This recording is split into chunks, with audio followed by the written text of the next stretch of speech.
Ya, rencananya kita akan melakukan observasi di kelas, tapi sebelumnya saya akan bertanya sedikit, ingin mendapatkan informasi dari Ibu terkait dengan tujuan pembelajaran yang nanti akan Ibu ajarkan di kelas. Boleh. Langsung? Iya, tujuan pembelajaran Langsung? tadi. Oh iya. Karena sekarang ini saya sedang mengajar di kelas 9. Terus untuk saat ini materi minggu sekarang itu kita sudah masuk di materi tentang bangun ruang sisi lengkung. Jadi tujuan pembelajaran saya itu adalah saya berharap nanti siswa mampu mengidentifikasi unsur-unsur bangun ruang sisi lengkung melalui objek benda nyata. Itu tujuan pembelajaran saya. Jadi Ibu akan pakai benda nyata supaya lebih konkret pembelajarannya seperti itu. Di sini di pembelajaran Ibu kira-kira area pengembangan yang hendak dicapai apa ya? Karena nanti rencana saya akan meminta siswa untuk membuat jaring-jaring atau benda yang berbentuk bangun-bangun selengkung itu. Jadi saya hendak mengembangkan kepercayaan diri siswa bahwa mereka mampu untuk menciptakan sebuah benda sesuai dengan yang diperintahkan. Contohnya itu kerucut, tabung, dan bola. Kemudian selain itu Bu, strategi yang Ibu persiapkan untuk pembelajaran Ibu apa saja? Oh, ini terkait dengan proses pembelajaran. Jadi rencana saya nanti ini sebelum memulai untuk membuat tabung itu, saya akan membagi dalam kelompok-kelompok. Dari dalam satu kelompok nanti itu mereka akan membuat satu saja benda nyata dari 3 ini, tabung, kerucut, ataupun bola. Jadi masing-masing kelompok nanti diberikan tugas untuk membuat dulu bendanya. Nanti setelah jadi bendanya, nanti itu yang dipresentasikan di kelas. Terus selanjutnya akan sebagai media yang digunakan untuk kelanjutannya nanti materi tentang itu. Oke, terima kasih Bu. Ini pra-observasi kita sebelum observasi. Semoga besok pembelajaran bisa berjalan dengan lancar dan apa yang Ibu harapkan bisa tercapai. Terima kasih. Terima kasih juga Ibu. Assalamualaikum warahmatullahi wabarakatuh. Waalaikumsalam warahmatullahi wabarakatuh.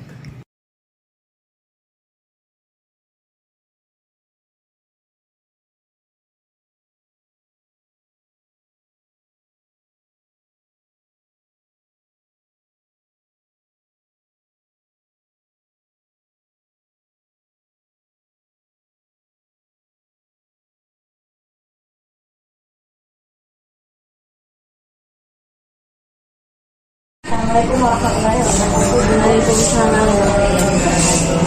Selamat siang Bu. Siang. Apa kabar? Sehat.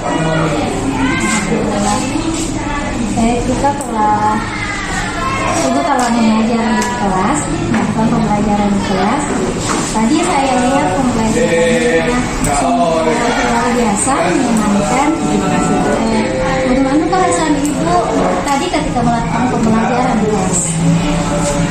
Ya, tentunya sangat senang karena pertama itu sebelum pembelajaran itu saya melakukan perencanaan awal, jadi itu sudah bisa membayangkan nanti saya akan seperti apa. Jadi ya itu senang saja.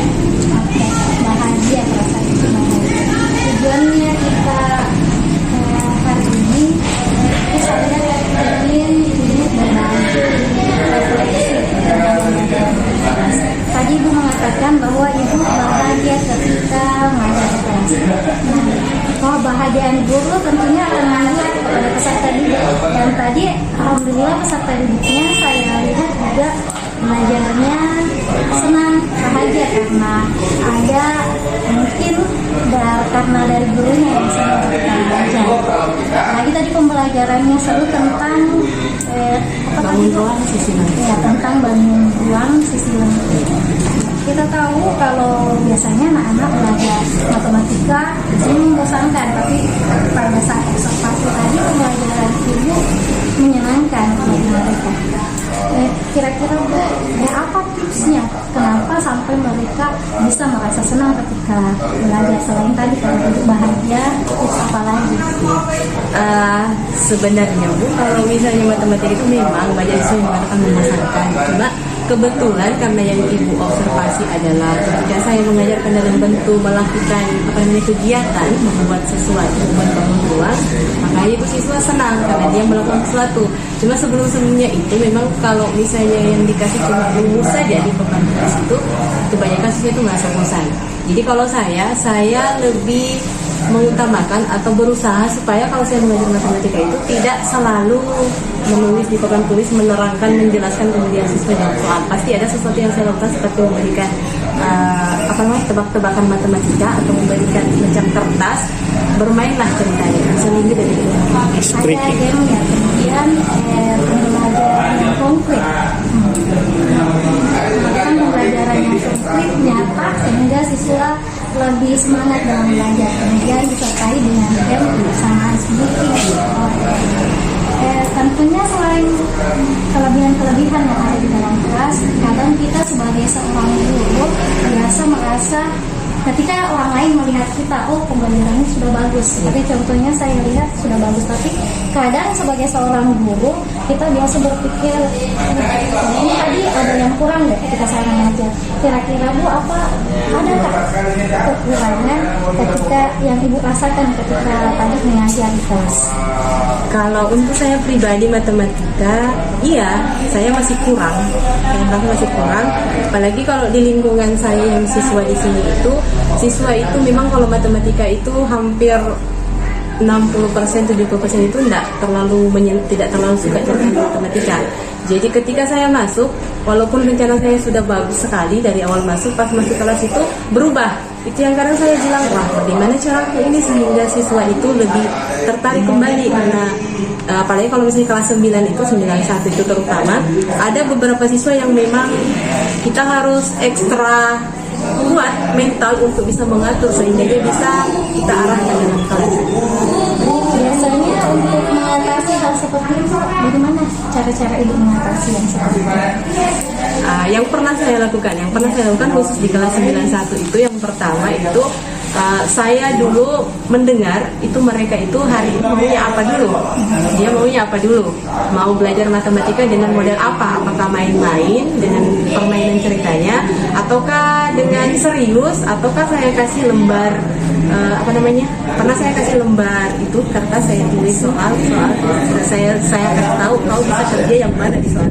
Walaupun materinya itu hari, saya ambil waktu sedikit, materinya itu hari itu, materi yang bukan hari itu saya ambil yang materi yang telah lampau ceritanya, sehingga setelah anak-anak berkonsentrasi baru saya memulai apakah saya bisa lanjut untuk materi saya.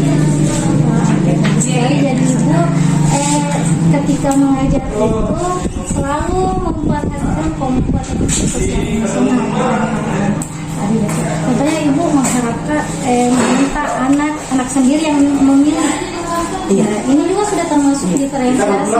Jadi yang sudah dilakukan itu sudah sungguh luar biasa. Ini bisa jadi pembelajaran juga buat saya, tips-tips tadi untuk mengatasi tadi masalah-masalah yang ada. Kemudian untuk apa komitmen Ibu untuk selanjutnya supaya anak-anak bisa belajar lebih semangat lagi?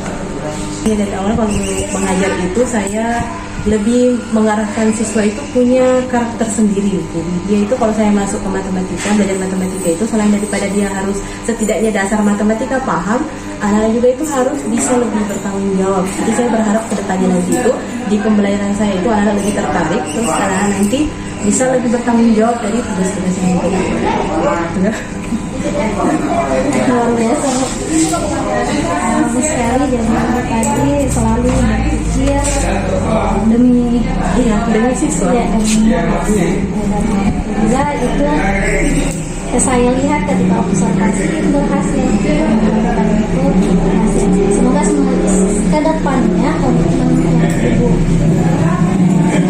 yang Ibu sudah selalu bisa belajar, siswa bisa belajar dengan bahagia, siswa juga bisa memahami pelajaran dengan baik. Terima kasih. kasih Bu. Sama-sama. Sudah selesai? Mungkin begitu wawancara kita hari ini, wawancara pasca observasi kelas. Ya, terima kasih atas kesempatannya. Semoga ini bisa menjadi pembelajaran buat saya ke depan. Assalamualaikum warahmatullahi wabarakatuh.